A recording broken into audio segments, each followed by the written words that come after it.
Almoço Grátis, com Ricardo Galo. Ricardo Galo, eu quero saber qual é a sua opinião, o que a gente deve pensar sobre esse anúncio do PIB, né? Saiu um número bom, o acumulado no ano, no entanto, vai ser uma retração. Queria colher a sua avaliação geral.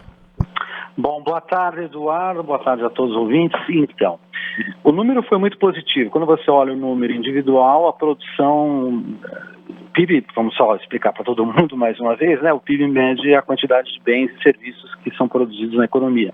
Então, mede a atividade geral.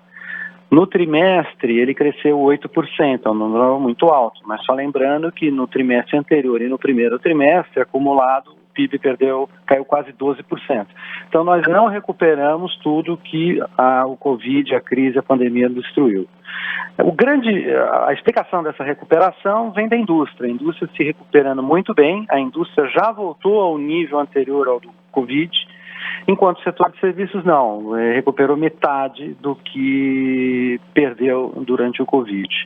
Exportação também manteve firme, né, porque não depende da economia doméstica, né, o que a gente exporta basicamente é minério e grãos, isso depende da demanda global e essa demanda em função da China manteve-se forte e a parte exterior também foi bem.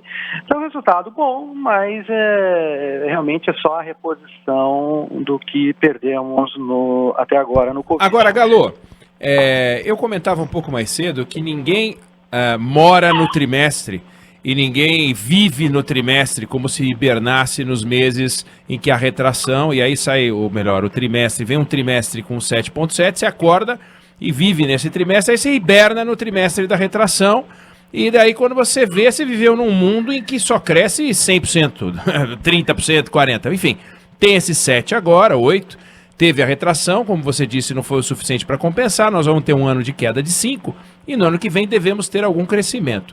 Bom, a gente tem um estoque para trás que a gente está largando desde 2015 de um crescimento ou de retração ou de um crescimento medíocre. Então a gente tem uma dívida com o Brasil, ou o Brasil, o Estado brasileiro, o país tem uma dívida com o seu cidadão, que vem de 2014. Quando é que a gente vai conseguir imaginar o que a gente teria que crescer e para isso o que a gente teria que fazer para de alguma forma resgatar aquela renda? Ou você pode também dizer, esquece, você tá louco, pergunta bacana, mas esquece. Não, é outro Brasil. Olha, essa pergunta é muito boa, eu estava até olhando o gráfico. A gente, como você falou, a gente quer dizer, o pico nosso de produção foi em 2014, e mesmo antes, vamos pegar antes do Covid, né, o janeiro, dezembro do ano passado, que não tinha Covid, a gente ainda estava com um número 4% abaixo do pico, quer dizer, a gente está andando de lado desde 2014, quer dizer, a economia ficou 6 anos sem crescer. Pra você ter uma ideia, a população do país cresce a um ritmo de mais ou menos 1% ao ano, a população, o mercado de trabalho. Então a gente deixou 6% da população na rua, ou a população ganhando 6% a menos do que poderia estar ganhando hoje se o PIB tivesse mantido aquele nível. A gente está devendo muito, então, como eu te falei, e uma coisa que perturba um pouco é que do Vale em 2016 até hoje, o PIB cresceu num ritmo muito pequeno. Se a gente continuasse crescendo naquele nível que a gente estava, até antes do Covid, a gente ia demorar mais uns 2 anos, 1 ano para chegar lá. A gente atrasou, então vai demorar uns 3 anos.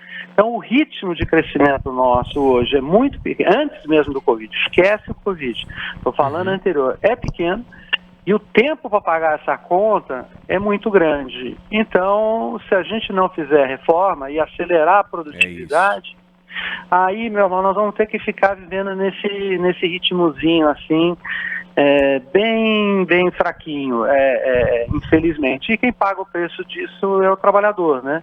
É o trabalhador, é o pequeno empresário. Então, o número é bom do trimestre, mas como você colocou muito bem, ninguém hiberna no trimestre negativo. O que importa é esse crescimento médio de longo prazo, que mesmo sem o Covid, tem sido muito fraco, infelizmente. Vamos acompanhar, valeu, almoço grátis, Ricardo Galo, obrigado, até a semana que vem. Obrigado e bom fim de semana aí a todos.